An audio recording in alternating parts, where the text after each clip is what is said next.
The leap into the unknown.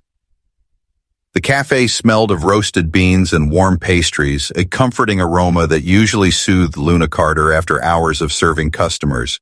But tonight, after a double shift that had stretched her patience and tested her stamina, even that familiar scent felt heavy. She wiped her hands on her apron, leaned against the counter, and stole a glance at the clock. Almost midnight.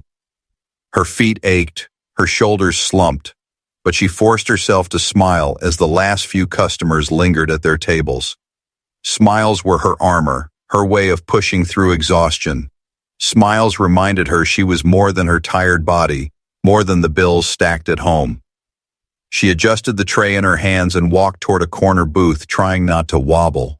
The customer sitting there was different from the usual late-night crowd. While most came in for noise or distraction, he sat quietly, reading something on a tablet, a half-finished cup of coffee beside him. His posture was calm, almost regal, though his clothing was simple. Dark jeans, a gray button-down shirt with the sleeves rolled up. His eyes, when he looked up briefly, were steady and observant. Luna didn't think much of it. She had trained herself not to notice men like him. Too composed, too unreadable. Men like that weren't part of her world. Then it happened. From the corner of her eye, she saw it. A twitch of antenna, the gleam of tiny legs. A cockroach scuttled across the cafe floor like it owned the place. Luna froze. Her tray rattled, her heart leapt into her throat. No, no, no, not again, she whispered, backing away. But the cockroach seemed determined, veering toward her as if sensing her fear. She gasped, her pulse spiked. Every muscle in her body screamed to flee. And then, in a blur of panic, she made a decision she would never live down. She leapt straight into the lap of the man in the corner booth. The tray clattered to the floor, coffee spilled, a few other customers gasped. Luna, trembling, clung to the stranger's shoulders, her face buried against his neck as though her very life depended on it.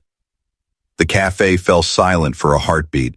Then someone whispered, "Is she serious? Over a bug?" Luna squeezed her eyes shut, too mortified to even breathe. The man's voice broke the silence, calm, steady, warm. "It's all right," he said, one hand gently steadying her so she didn't topple. "You're safe." Her eyes snapped open. She realized she was sitting in the lap of a complete stranger, her arms wrapped around him as if they had known each other for years. Her face flamed red. I'm so sorry," she stammered, scrambling to move but still frozen in fear. "It had wings, I swear it did. It spread them out like it was about to attack."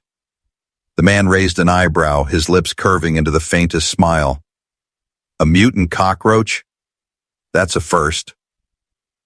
"It's not funny," Luna muttered, her voice shaky. "You didn't see it." "On the contrary," he replied, his tone lightly teasing. "I saw it. Bold little creature. Walked across the floor like it paid the rent." A few customers chuckled. Luna's embarrassment grew, but the stranger didn't laugh at her. His eyes held kindness, the sort that steadied her racing heart. "Do you usually do this with all your customers?" he asked. "Or am I tonight's lucky one?" Despite herself, Luna let out a nervous laugh. "Only the ones who look like they won't scream louder than me." The man's smile widened, and for a fleeting moment Luna felt something shift. It wasn't just relief, it was connection, unexpected, fragile, but real. She finally climbed off his lap, brushing at her apron as though that could erase what just happened. The cockroach was long gone, the cafe back to its usual hum, but her world had tilted. The stranger picked up his tablet again, as if nothing unusual had occurred. Yet, when Luna reached down to collect the spilled tray, he leaned forward and said quietly, "You know, you didn't need to apologize. Fear doesn't always wait for permission. Sometimes it just leaps." His words lingered, even after she walked away. The stranger who wasn't ordinary. The next morning, Luna tried to convince herself that the whole cafe incident was just another embarrassing episode in her long list of awkward life moments. She told herself that she would never see that man again, that he was probably just a passing customer who had already forgotten her face. Yet, as she tied her apron strings and stepped into the warm hum of the cafe, she found herself scanning the tables, her heart betraying her resolve. And there he was, the same man, sitting in the same corner booth. Though this time he wasn't alone with a tablet. He had a small notebook open, a pen in hand, and an expression of focus that seemed almost too heavy for such a quiet place. The morning rush swirled around him, students tapping away on laptops, mothers corralling toddlers, businessmen impatiently checking their watches. But he remained unbothered, his calm presence almost out of place in the chaos. Luna's stomach twisted. She wanted to duck into the kitchen to avoid his eyes, but fate had other plans. Her manager, a woman whose idea of kindness was barking orders with less than usual sharpness, shoved a notepad into her hand. "Corner table," she barked, pointing at him. "T. Hat's your section. Don't make him wait." Luna took a breath and forced her feet forward. As she approached, the man looked up, his gaze landing on her with quiet recognition. Not mockery, not judgment, just recognition. "Good morning," he said, his tone measured and calm. Her cheeks burned at the memory of yesterday. "Hi," she managed, her voice softer than usual. "Can I get you something? Coffee? Breakfast?" "Coffee," he replied with a faint smile. "Black. And perhaps some company, if you're allowed to spare a moment." Luna blinked. She wasn't sure if he was serious, but the way he said it, genuine, not arrogant, made her hesitate. She scribbled his order, but curiosity tugged at her. She wanted to know why he was here again, why he chose this cafe when there were dozens in the city. She brought his coffee a few minutes later, setting it down carefully. He closed his notebook, giving her his full attention. "I didn't catch your name yesterday," he said. "It's Luna," she replied, hesitant. "And you?" "Ethan." She nodded, the name settling into her mind with surprising ease. "Well, Ethan, I should apologize again for, you know." His lips curved upward. "Jumping into my arms?" Her face flushed. "Exactly. I don't usually leap into strangers' laps," he interrupted gently. "I would hope not." Despite her embarrassment, Luna laughed. It wasn't the nervous giggle of yesterday, but something freer, something lighter. Ethan's calm, steady manner disarmed her, pulling her into a comfort zone she hadn't felt with anyone in a long time. What Luna didn't know, and what Ethan had no intention of revealing just yet, was that he had returned deliberately. The moment she had clung to him, trembling yet still capable of humor, had etched itself into his mind. For years, Ethan had moved through life surrounded by wealth, status, and the kind of superficial charm that clung to his last name. People saw his money long before they ever saw him. But Luna hadn't. She had seen only a cockroach and a stranger to cling to. That alone made her unforgettable. "Do you come here often?" Luna asked, surprising herself with the question. Ethan stirred his coffee slowly before answering. "Only recently. I like the quiet corners, and the company." His eyes lingered on her just a fraction longer than necessary. She busied herself wiping a clean spot on the table, her heart racing. There was something different about this man, though she couldn't place it. He didn't carry himself like the usual customers who barked orders or drowned in their own complaints. There was a patience in him, a depth that felt both reassuring and unnerving. The rest of her shift passed in a blur. Ethan stayed for nearly 2 hours, sipping coffee, jotting notes, and occasionally exchanging small talk with her. When he finally rose to leave, he left a generous tip, far more than the cost of a coffee. Luna frowned at the bills, her instinct telling her to run after him and return it. But by the time she pushed through the door, he was gone, swallowed by the morning crowd. That night, as Luna walked home through the dimly lit streets, her thoughts kept circling back to him. Why had he stayed so long? Why had his words lingered in her mind like a melody she couldn't forget? She shook her head, scolding herself. He was just a customer, just a stranger. But deep down, something told her he wasn't ordinary. The weight of secrets. Over the next several weeks, Luna found herself growing used to Ethan's presence in the cafe. At first it was strange, this quiet man occupying the same corner table almost every day, sipping black coffee and jotting mysterious notes into his leather-bound book. But soon it became a rhythm she unconsciously anticipated. When she arrived in the morning, she would glance toward the corner to see if he was there, and more often than not, he was. It wasn't just that he returned, it was the way he returned. He never demanded attention, never acted entitled, never complained if she was late taking his order. In a cafe full of hurried faces and impatient sighs, he was the still point in the storm. For someone like Luna, who lived her life rushing between jobs, bills, and obligations, that stillness was magnetic. It drew her, even when she told herself not to get attached. One slow afternoon, while wiping down his table, she noticed his notebook left slightly ajar. Neatly written across the page were rows of numbers, graphs, and notes in sharp, clean handwriting. They looked nothing like the doodles of a hobbyist. This was business, serious business. Luna's curiosity itched, but she quickly looked away, reminding herself that snooping wasn't her nature. "You look like you want to ask something," Ethan's voice interrupted her thoughts. Startled, she glanced up to find him watching her, his eyes calm but unreadable. "I wasn't," she began, then sighed. "Fine. What do you write in that book every day?" He closed it gently, his expression giving away nothing. "Observations, plans, ideas." "That's vague," she teased, trying to mask her embarrassment at being caught. He tilted his head slightly. "That's intentional." She rolled her eyes and laughed, but the question lingered long after she returned to the counter. Who exactly was Ethan? At night, when Luna returned to her small apartment, she often thought about the differences between their worlds. She didn't know what his job was, but everything about him suggested stability, perhaps even success. His clothes were understated but expensive when she looked closely. His watch was not flashy, but it gleamed with quiet precision. His words, even when casual, carried the weight of someone who knew how to make decisions. Her own life couldn't have been more different. She worked 2 jobs, mornings and afternoons at the cafe, and evenings as a cashier at a convenience store. Her pay barely stretched to cover rent and her mother's medical bills. She had once dreamed of studying literature, of writing stories that could inspire others, but those dreams had been boxed away the moment reality demanded survival. Now her shelves were stacked not with books, but with overdue notices and grocery lists.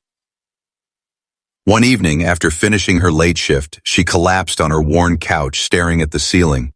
The image of Ethan's calm smile drifted through her mind, uninvited. Why did he keep coming back?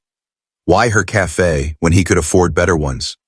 And why, whenever he looked at her, did she feel as though he saw something more than just a tired waitress in a faded apron? The answer, of course, was hidden in Ethan's own struggles. Ethan Blackwood carried a secret life, one carefully guarded behind the facade of his quiet cafe visits. By day, he was the CEO of Blackwood Enterprises, a sprawling company that dominated industries from finance to technology. His face appeared on business magazines, his name on television segments, his reputation whispered in boardrooms. Yet in that cafe, he was simply Ethan, a man with a notebook, a coffee, and a smile reserved only for Luna. He hadn't planned it this way. At first, he had stopped by out of convenience, the cafe being a quiet spot near his office. But after the day Luna had leapt into his arms, something inside him had shifted. Her raw fear, followed by humor and apology, had disarmed him in a way no business deal ever had. She hadn't cared who he was or what he owned. For once in his life, someone had looked at him and seen only a stranger. He needed that. So he returned, again and again, cherishing the anonymity. In Luna's presence, he wasn't a CEO, a millionaire, or the son of a demanding father. He was simply Ethan, a man who could laugh about mutant cockroaches and listen to stories about life without judgment. But secrets, no matter how carefully kept, always grew heavy. One evening, as the cafe grew quiet after the rush, Luna finally dared to ask him something more personal. She was leaning against the counter, exhausted but curious, her apron stained from spilled coffee. Ethan was sipping his usual black coffee, watching her with the kind of attention that made her feel both exposed and valued. "Ethan," she began, "can I ask you something? Why do you come here every day? It can't just be the coffee." For a moment he said nothing. Then he set down his cup, folding his hands together thoughtfully. "Because this place feels Real, he said finally. Because you feel real. Her breath caught. Real? He nodded. Most places I go, people wear masks. They pretend to be something they're not, or they want something from me. But here, his eyes softened. Here, there's honesty. You're not pretending.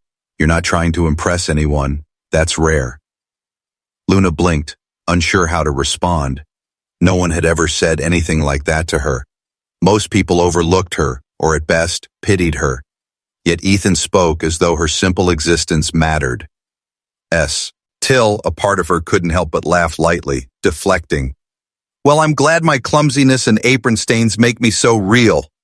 But Ethan only smiled as though he saw more than she admitted. That night, as Luna walked home beneath the dim streetlights, his words echoed in her mind. Because you feel real. What she didn't know was that her question had shaken Ethan. For the first time, he had almost revealed too much. If she knew who he really was, would she still see him as real? Or would she see the millionaire, the CEO, the man defined by money? That thought terrified him more than any hostile takeover ever could. And so, he chose silence, clinging to the fragile sanctuary they had built. But as his feelings for Luna deepened, so did the weight of his secret.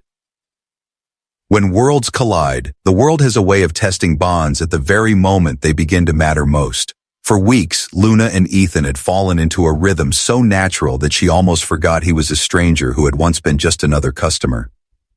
Their conversations had stretched from simple pleasantries to late afternoon talks about dreams, disappointments, and the oddities of life. He listened as though every word she spoke carried weight, and for a woman who had spent years invisible to most, that attention was intoxicating. But hidden truths always find cracks in even the strongest foundations. One late Friday evening, the cafe was closing early for renovations, and Luna was left to clean the last few tables while her manager locked up the back. Ethan lingered, sipping his coffee with the ease of someone who had no rush to be anywhere else. She teased him about being their most loyal customer, and he answered with a half smile, but beneath that calm exterior, he carried a storm he had delayed too long. It happened with a slip of the tongue. Luna, exhausted and laughing at her own clumsiness, mentioned the struggle of paying her mother's medical bills. She didn't mean to open herself up so much, but Ethan's presence had a way of loosening the burdens she usually kept sealed tight. For a Mose, meant she let the vulnerability spill. I swear sometimes it feels like the universe is mocking me, she said, wiping down the counter. I work 2 jobs, I barely sleep, and then every month another bill arrives that I can't ignore. I wonder if it will ever end. Ethan's eyes softened, his heart aching at her confession. Without thinking, he said, You shouldn't have to carry that weight alone.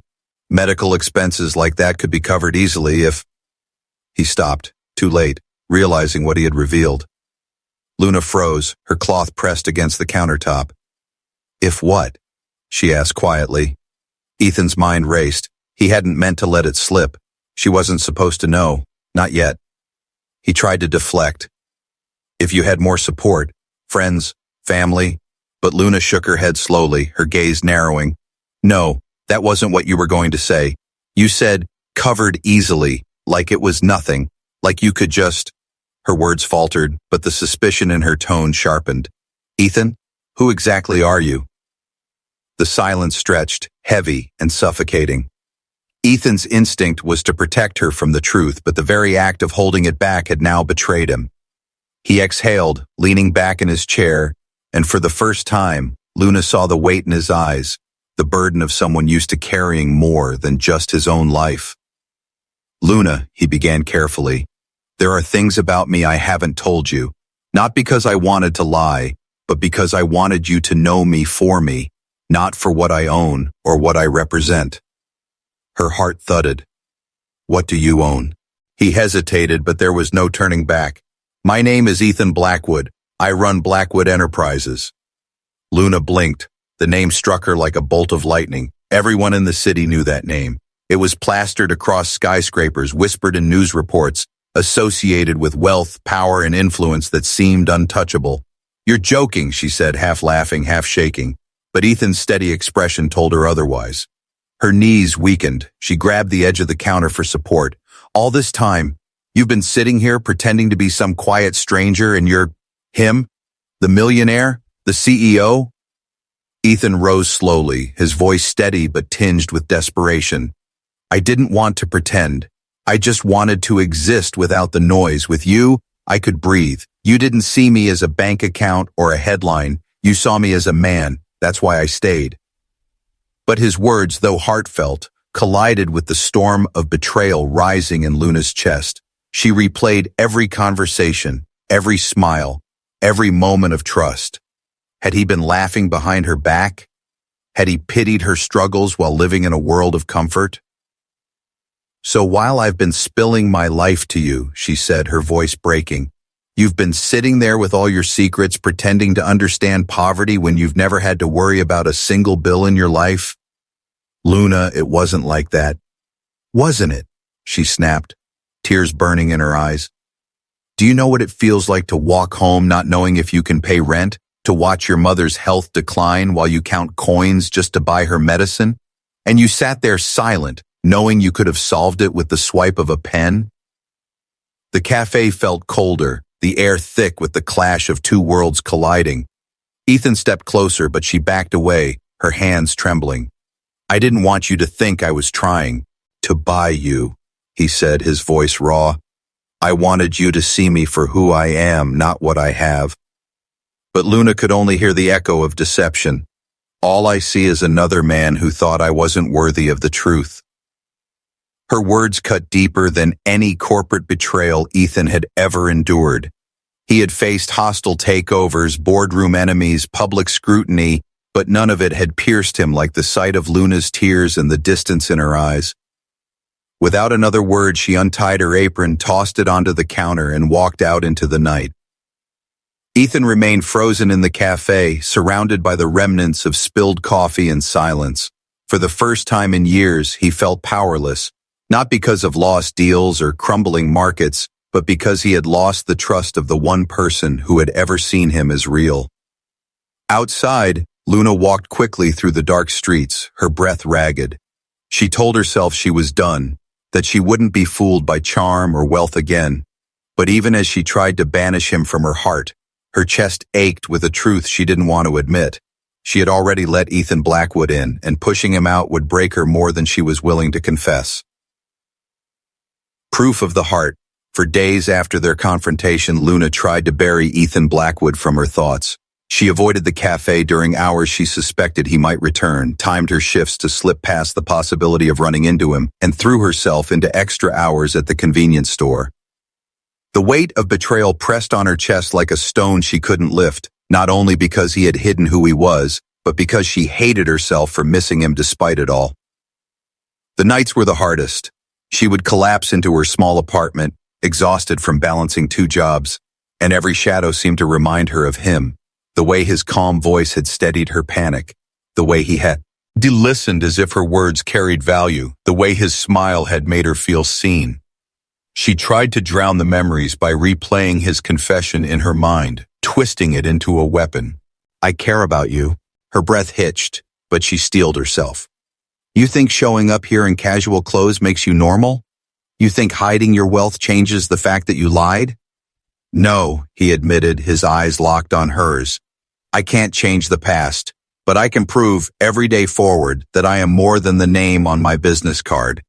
I can prove that my love for you isn't tied to what I own, but who I am when I'm with you. Luna wanted to laugh at his earnestness, to dismiss him as a spoiled man chasing an illusion of humility, but something in his tone disarmed her. There was no arrogance, no demand, only sincerity, and sincerity, in her world of broken promises, was rare. Still, trust once fractured is not easily rebuilt. She shook her head, her voice trembling. Words are easy, Ethan. Prove it with actions. Show me that you're not just a man who hides behind secrets. Her challenge struck him like an arrow, not as a wound, but as a directive. He nodded slowly. Then I will. And he did. When Luna's apartment building suffered a sudden power outage, Ethan didn't send workers with flashy trucks and uniforms. Instead, he showed up himself with a toolkit, sleeves rolled up, crouching in the dark hallway beside her neighbors to help. The tenants didn't know he was a millionaire. They only saw a man sweating and working until the lights flickered back on. When Luna's cafe manager scolded her unfairly for an order mix-up she hadn't caused, Ethan, seated nearby, remained silent in the moment out of respect for her independence. But afterward, he quietly returned to the cafe during closing hours to speak with the manager, not with threats or money, but with reason, reminding her that employees deserve dignity, that mistakes were human, and that Luna, in particular, was one of the most dedicated workers he had ever seen. Slowly, without fanfare, he wove his actions into her whir. He did not to rescue her, but to stand beside her. Luna noticed. She tried to ignore it, tried to convince herself it was calculated or manipulative, but every gesture chipped away at the wall she had built. One evening, as she walked home after a long shift, she caught sight of him across the street, helping an elderly woman carry groceries up a flight of stairs. He didn't know she was watching. That made it real. And for the first time since their falling out, Luna felt a crack in her anger, a whisper in her heart that maybe, just maybe, his love was more than words. But as she would soon learn, proof of love often invites resistance. For in the shadows of Ethan's life lurked not just his father's disapproval, but the simmering jealousy of Marissa Kane, a woman from his social world who would stop at nothing to remind Luna that some divides were never meant to be crossed. The breaking point. The quiet city evening carried a bitter wind, and Luna pulled her thin jacket tighter around her as she hurried down the street. She had just finished another punishing double shift, her muscles aching and her mind heavy with worry. Her mother's health had taken another turn. The treatments arranged by the hospital were working, but new tests revealed complications, and the doctor hinted delicately at additional costs that Luna could hardly imagine affording. The miracle of that first specialist appointment had lifted her briefly, but now the crushing reality returned with twice the weight. Bills piled like enemies on her kitchen table, and exhaustion had become her permanent companion. Yet, worse than the financial struggle was the gnawing uncertainty of trust. Ethan's presence lingered in her life like a shadow she could neither embrace nor banish. He had shown her sincerity, had bent himself toward humility in ways that stunned her, but still her pride resisted. She was terrified of opening her heart again, only to be deceived. That fear sharpened when Marissa Kane walked into the cafe one afternoon. Marissa belonged to Ethan's world, the polished circles of wealth and influence where names were currency and appearances were weapons. Tall, immaculate, dressed in designer silk, she carried herself like a queen surveying her territory. The moment she stepped inside, eyes followed her, and Luna's instincts screamed trouble. Marissa ordered nothing. She walked straight to Ethan's corner table where he had been quietly working on his notes and leaned down with a smile too sharp to be warm. "Still hiding in little coffee shops, Ethan? Your father must be thrilled to see his son throwing away hours among commoners." Her words sliced through the air like knives. Luna, wiping the counter nearby, froze, her stomach tightening. Ethan's calm composure didn't falter, but his voice carried steel. "Marissa, this isn't your stage. If you're here to cause a scene, you're wasting your time." "Oh, but I adore scenes," Marissa purred, turning her gaze deliberately toward Luna. "Especially when they involve pretty waitresses who confuse kindness with love. Tell me, dear, did he tell you yet that you're just a pastime? A distraction until his father forces him into a marriage that actually matters?" Luna's heart stuttered, but she forced her expression into neutrality. She would not give Marissa the satisfaction of seeing her shaken. Ethan rose to his feet, his jaw tight.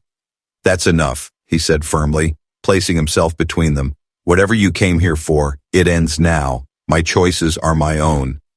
Marissa laughed softly, the sound like poison wrapped in velvet. "Then perhaps your little friend should be prepared for the consequences of those choices. The press can be so unforgiving when it comes to scandals, especially when they involve men of power and women of questionable background." With that, she swept out, leaving behind an atmosphere heavy with venom. Luna gripped the counter, her knuckles white, refusing to let the tears fall. Ethan turned to her, his voice gentler now. "Don't listen to her. She thrives on destruction." But Luna could not ignore the doubt that had been planted. Marissa's words clawed at her pride, whispering that maybe she was nothing more than a liability in Ethan's life, an inconvenience he would eventually discard. Days later, the crisis struck. The cafe where Luna worked part-time announced sudden layoffs due to renovations spiraling into financial trouble. Her name was on the list. Without warning, one of her two lifelines vanished, cutting her income nearly in half. That same evening, she returned home to find her mother struggling to breathe, clutching her chest in pain. Panic overwhelmed her as she called for an ambulance, her hands trembling so violently she dropped her phone twice before help arrived. The breaking point.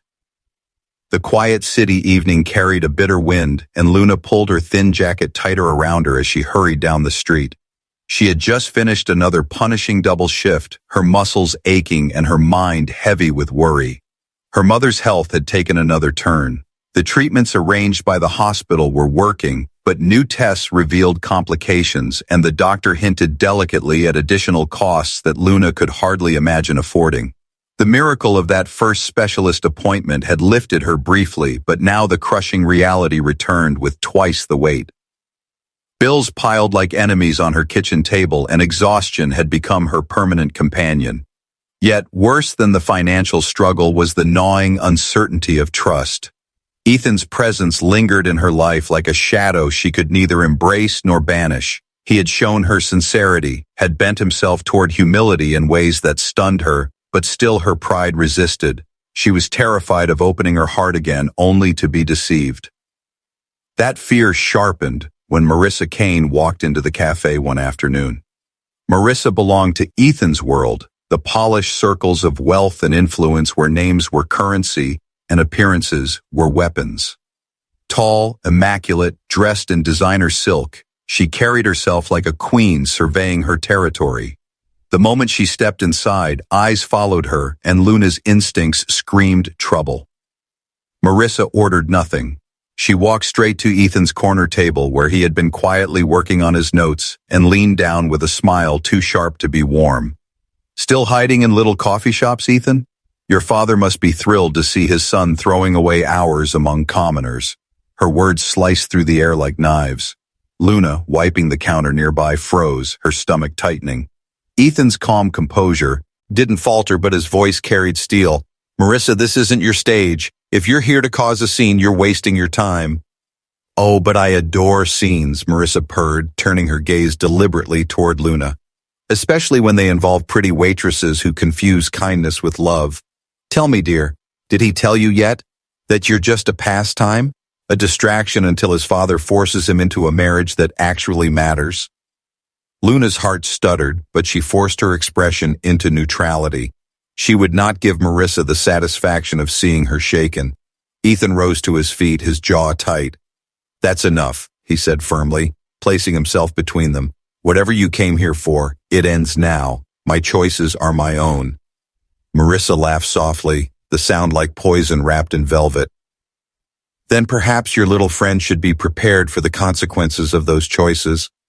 The press can be so unforgiving when it comes to scandals, especially when they involve men of power and women of questionable background." With that, she swept out, leaving behind an atmosphere heavy with venom. Luna gripped the counter, her knuckles white, refusing to let the tears fall. Ethan turned to her, his voice gentler now. "Don't listen to her. She thrives on destruction." But Luna could not ignore the doubt that had been planted. Marissa's words clawed at her pride, whispering that maybe she was nothing more than a liability in Ethan's life, an inconvenience he would eventually discard. Days later, the crisis struck. The cafe where Luna worked part-time announced sudden layoffs due to renovations spiraling into financial trouble. Her name was on the list. Without warning, one of her two lifelines vanished, cutting her income nearly in half. That same evening, she returned home to find her mother struggling to breathe, clutching her chest in pain. Panic overwhelmed her as she called for an ambulance, her hands trembling so violently she dropped her phone twice before help arrived. At the hospital, under the harsh white lights of the emergency ward, Luna sat in a plastic chair with her face buried in her hands. The weight of it all came crashing down, jobless, drowning in bills, terrified of losing her mother. She had held herself together for so long, but the threads were snapping. For the first time, she whispered the words she had always refused to say. I can't do this alone. Ethan found her there. He had rushed to the hospital the moment he learned through his contacts that Rosa Carter had been admitted. When he arrived, Luna looked up, her face pale, her eyes swollen from tears. For a long moment, they only stared at each other, all the unsaid words filling the sterile air. Then, without asking, Ethan sat beside her, his hand covering hers. I'm here, he said simply. Her voice cracked. Why? So you can feel noble? So you can fix what I can't? No, he whispered, his eyes unwavering. So you don't have to carry this alone. It wasn't wealth he offered in that moment. It was presence. He didn't pull out his phone to make arrangements, didn't offer grand promises. He sat with her through the long night, holding her hand while machines beeped and doctors moved swiftly in and out of the ward. He got her water when she was too numb to move, draped his jacket over her shoulders when she shivered, and spoke softly when silence threatened to crush her. At dawn, when the doctor finally emerged with news that Rosa had stabilized but would require ongoing, costly treatment, Luna felt her world tilt again. She wanted to refuse Ethan's inevitable offer, wanted to cling to her pride, but when she looked at him, she saw not a millionaire or a CEO, but a man whose eyes carried sleepless worry for her and her mother. Still, fear held her back. I don't want to be your burden, Ethan. I don't want your charity. He took her trembling hands in his voice steady but fierce. You are not my burden. You are my heart. And helping you is not charity, it's love. Love isn't about grand gestures or perfection. It's about standing in the fire with someone when their world is burning. Her tears spilled freely then, but she said nothing, overwhelmed by the collision of pride, need, and the undeniable truth in his words.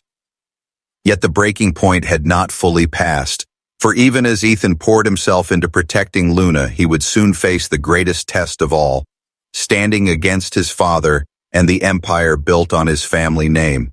Henry Blackwood was no longer quietly disapproving.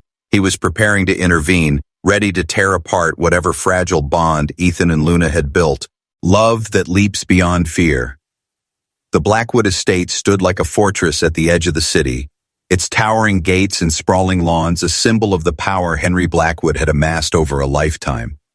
To the world, it was a monument to success, but to Ethan, it had always felt more like a gilded cage.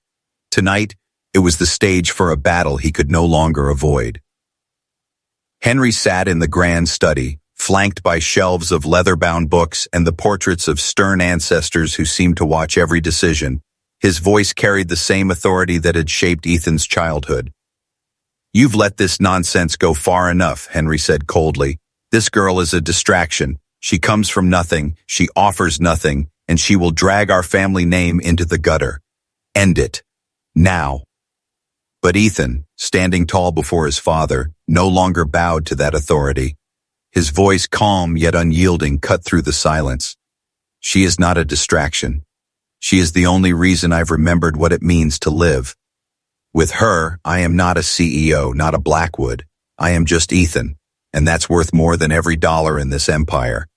Henry's eyes narrowed, his jaw tightening. Do you even hear yourself? You would throw away everything for a waitress? Ethan leaned forward, his gaze fierce.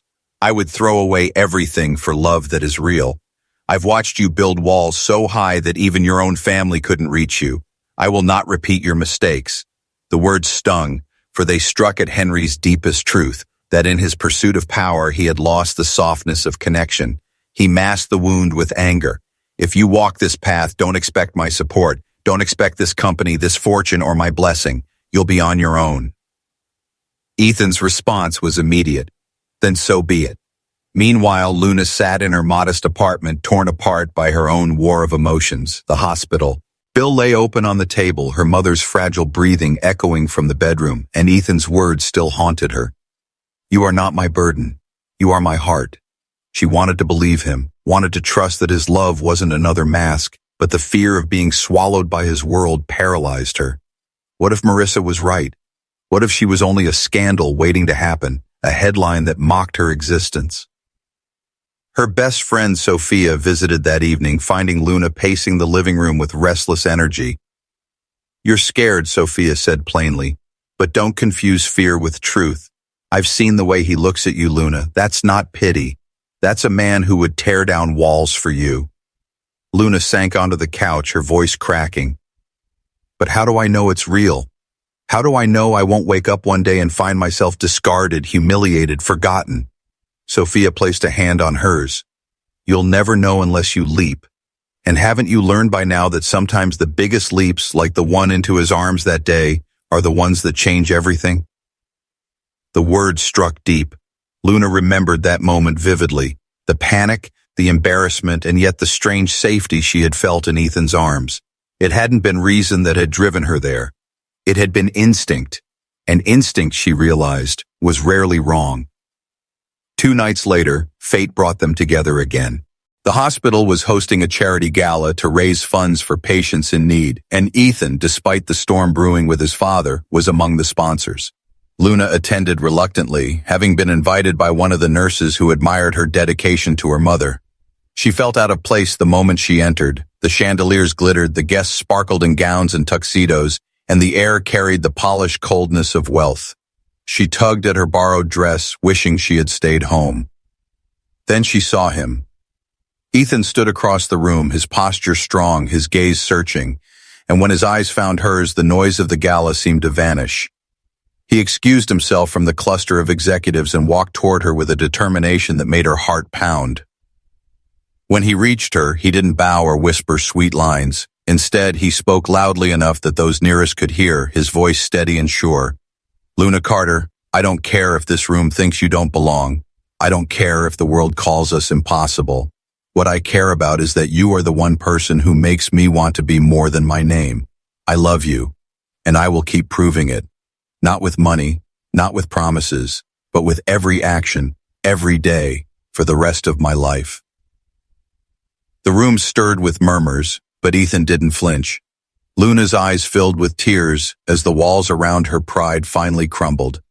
She saw the man before her, not the millionaire, not the CEO, but the stranger who had once held her in his arms when she was terrified of a cockroach, the man who had shown her patience, presence, and love without conditions. Slowly she stepped forward, her voice trembling but clear. "I was afraid that I'd lose myself in your world. Afraid that I'd be nothing more than a burden. But the truth is, I've already lost myself without you. And I don't want to live like that anymore." Suds Rippon led through the audience as she reached up, took his face in her hands, and kissed him with all the emotion she had tried to bury. In that moment, the divide between their worlds shattered. There was no millionaire and waitress, no empire and poverty. Only Ethan and Luna, 2 hearts leaping beyond fear. Later that night, after the gala ended and the city lights glowed softly in the distance, they walked together through the quiet streets. Ethan squeezed her hand gently and teased with a smile. "So, if a cockroach shows up again, do I get to be your safe place once more?" Luna laughed through her tears. "No, Ethan. This time I'll leap into your arms by choice, not fear." And with that, their journey found its beginning. Not in wealth, not in perfection, but in the courage to love honestly, to leap into the unknown, and to believe that the heart, when tested, can hold more strength than any empire.